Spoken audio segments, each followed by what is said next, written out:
years in this country of Rwanda, mvuka mu Burundi and I was born in Burundi. sikaje imyaka mekanyagira b'umunyarwanda So ab'indangamuntu. it's about some years ahead that I'm allowed to get the ID of Rwanda. Ariko ikimpagaritse hano no gushima Imana. So I am here to thank God. Nshima Imana ahubwo agakiza nabonye mw'itorero. So I thank God first of all for the salvation I got in the church. Itorero narimenye nkiri mu Burundi. So I knew this church when I was in Burundi. Ariko nari nkiri muto cyane ntabwo ibintu by'Imana byari byanshika numva ndabishishikariye cyane. So and I was very young, have no interest in the matters of the spiritual things. Enza ngaha mu Rwanda ntabwo nari mfite gahunda yo guhatinda. So and coming in Rwanda had no a plan to stay for long. Ariko nisanze ubwanje byabaye nahatinze nahagumye. But I found myself spending much time. Guhera ico gihe nyuma y'umwaka umwe nahise joining itorero. So after 1 year I joined the church. Guhera uwo mwaka gushika uno munsi ndacari mu itorero. So and then from then on I'm still in the church. Nawe ngaha mu itorero buri munsi hafi imyaka 4. So for 4 years I have been in the church every day. Mvyukira hano nkirirwa hano nkavaho nijoro. I wake up and I came here, then I go my house in the evening time. Bibiliya iravuga mu Baroma gihe ca 4 umurongo w'8 hahigwa umuntu Uwiteka atazabaraho icaha. So in the book of Romans chapter 4, Bible says that blessed are those whom God shall not impute sin. Uyu munsi rero numvise mfite ibyishimo itoro ryo mu Rwanda ryarandeze. So the church of Rwanda raised me up. Niho nakiriye agakiza egiza gitema neza ndumva ko kanyuze kagenda mu maraso no mu mutima no mu misokoro y'umubiri. It is where I received exactly the true salvation. Rero byukuri nshimiye itorero kandi nshimira Imana. So I thank God and I thank the church as well.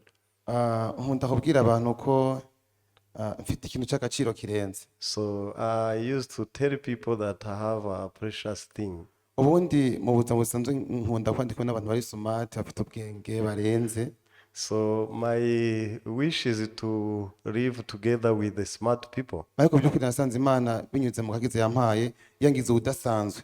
But I found that through the salvation God gave me, He made me also a very precious person. Rero umutima wanje urishimye ko nakiriye agakiza kukuri ko kumya ko Yesu Kristo yazanye mu isi no gucungura ubugingo bwanje. So my heart is happy that Jesus came on this earth with the mission to save my soul.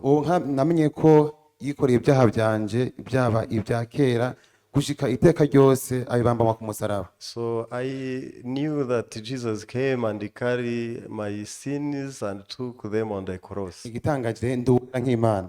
So the amazing thing is that I'm holy as God. Ngondaga n'abacuti nkababwira ati uze abirakomeye. So when I speak this to my friends, they say it is very, very amazing. Iyo nicaye ngateke ndavuga ati none ibyaha byanje byose Imana yarabitwaye kweri byose bundera. So nkumva ni ikintu gidasanzwe. When I sit and I meditate, I wonder, did God really take away the sin of mine? Rero ndashimana ko kubw'ibyo kanshimana ko muri rusange kiretse mwaka ushize imyaka yose maze mu Rwanda Imana yamaye umugisha. So God blessed me within all years I have spent in Rwanda. Imana arinze ubugingo bwanje impa kubaho impa kurya no kuryama. God protected my soul, my life and feed me day and night. Kandi nta kibazo ndahagirira. And in Rwanda I have never faced any big problem. Rero Imana ishimwe kuri ibyo byose. So I thank God for all of the things. Ariko nacaca nshima n'Imana muri mwese yampaye n'umuryango w'abera. So and also I thank God that He has given me this family of saints. Hari ikintu nakiriye muri je gidasanzwe umutima wanje. So I realized a very special thing in my heart. Bivanye ko Bibiliya ikivuga ko abavutse bwa kabiri babyawe n'ijambo ry'Imana cyangwa babyawe n'Imana bose baba abana b'Imana. So all born again Christians who are born by the word of God, they became children of God. Bibiliya iravuga ngo nta muyuda nta mugiriki. Bible says there is no Jew and Greek. Je mfata ko muri Kristo rero nta unyava ngo mvuka mu Burundi mvuka he oya numva ko iyo muhe n'abera bose twese tuvuka kwa data wo mwijuru. So that I don't consider myself that I was born in Burundi, but when I'm with a born again Christian, I say we are same, we are born from heaven.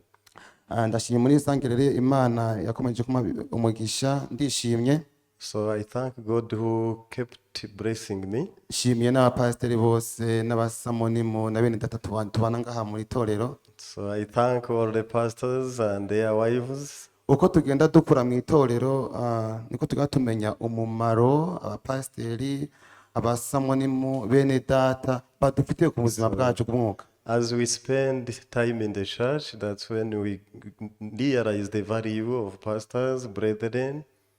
Ibyo rero nkaba nkwishima Imana ikomeze bari natwe twese kandi ikomeze umutima wanje mu guhamya ko Kristo ari umwami iteka ryose gushika aho nzaja hose. So I thank God and I hope God will strengthen me that I can be able to preach the Lord Jesus wherever I go. Murakoze Imana I bamugisha. thank you. May God bless you.